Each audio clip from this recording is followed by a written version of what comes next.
Good day everyone, welcome to my channel. So in this tutorial video guys, I will teach you on how to write and run a C program online using onlinegdb.com, an online compiler in the internet. Before we start, I would like to say thank you so much to all my viewers, silent viewers in my channel. Thank you for watching my videos.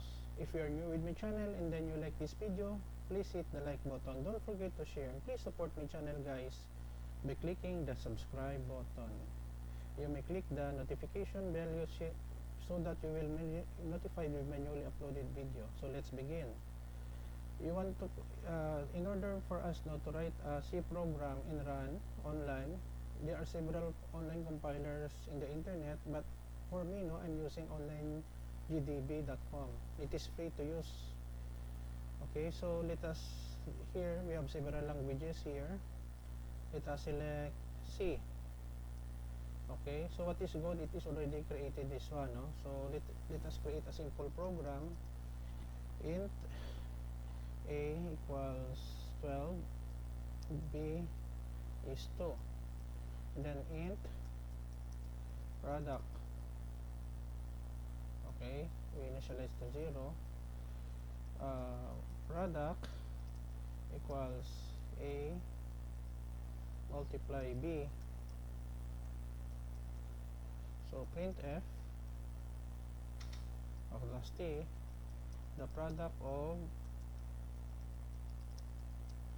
%d and %d is %d, comma ab and product.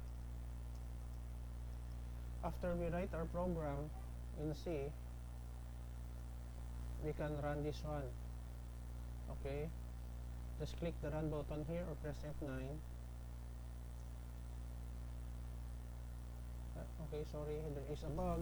It should be comma. Run again. Okay, so we have here the output. The product of 12 and 2 is 24.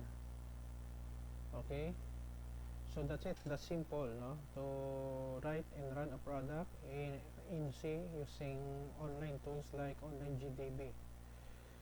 Okay guys, so this is the end of our tutorial video on how to write, run a C program online using onlinegdb.com online compiler.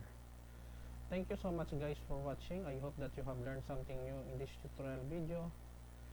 Don't forget to like, share, and please support my channel guys by clicking the subscribe button. See you in the next video tutorial guys. This is your friend Jake saying bye bye for now.